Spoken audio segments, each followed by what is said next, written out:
तो दोस्तों अब हम बात करते हैं OR गेट की। तो अभी आप अपनी स्क्रीन पे देख सकते हैं OR गेट का सर्किट, जिसमें अगेन हमने 2 ट्रांजिस्टर्स को यूज़ किया है Q1 एंड Q2। ये दोनों भी BC547 ट्रांजिस्टर्स हैं, एनपीएन बाइपोलर जंक्शन ट्रांजिस्टर्स।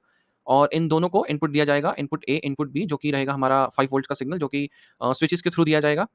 और इस बार आप देख सकते हैं कि जो VCC 5 वोल्ट्स की सप्लाई है, वो दोनों ट्रांजिस्टर्स को मिल रही है। तो इसलिए जो इस सर्किट में जो दोनों ट्रांजिस्टर्स हैं, वो पैरेलली कनेक्टेड हैं। याद कीजिए, एंड गेट में जो दोनों ट्रांजिस्टर्स थे, वो सीरीज़ में कनेक्टेड थे, और OR गेट में जो दोनों ट्रांजिस्टर्स हैं, वो पैरेलल में कनेक्टेड हैं। इसके अलावा जो आउटपुट है, वो हम यहाँ से ले रहे हैं, दोनों के एमीटर से। अगेन हमने एक एलईडी कनेक्ट किया हुआ है और डीसी वोल्टमीटर भी कनेक्ट किया हुआ है। तो चलिए इसको भी हम सिमुलेट करके देखते हैं।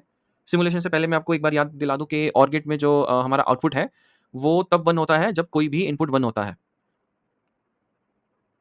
तो चलिए सिमुलेशन को रन करते हैं। तो अभी आप देख सकते हैं जैसे कि दोनों ही हमारे इनपुट जो हैं वो 0 हैं, तो आउटपुट भी हमारा 0 है।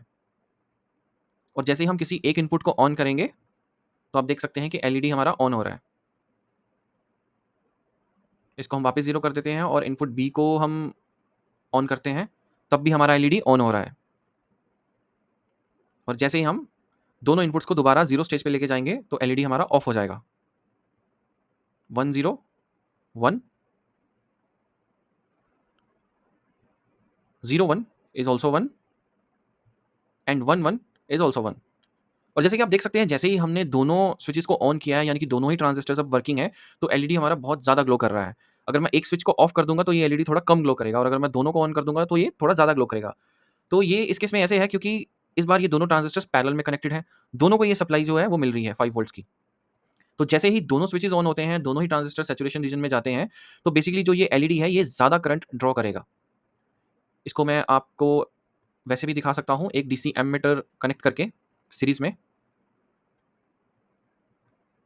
तो दोस्तों, यहाँ से हम लेंगे अपना डीसी एमीटर।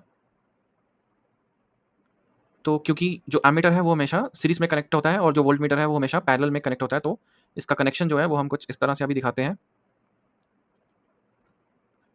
तो बेसिकली ये एलईडी के पहले हमने सीरीज़ में कनेक्ट कर दिया है अपना, अ, और इसको हम एम्प्स की बजाय ले जाएँगे मिली एम्प्स में, क्योंकि जो एलईडी है वो बहुत ही कम करंट जो है वो ड्रॉ करता है।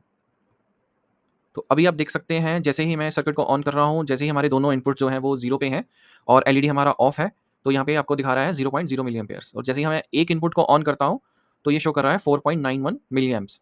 और जैसे ही मैं दूसरा इनपुट ऑन करता हूँ, तो आप देख सकते हैं, तो ये एलईडी एक तरह से डबल करंट ड्रॉ कर रहा है, 10.2 मिली एम्प्स।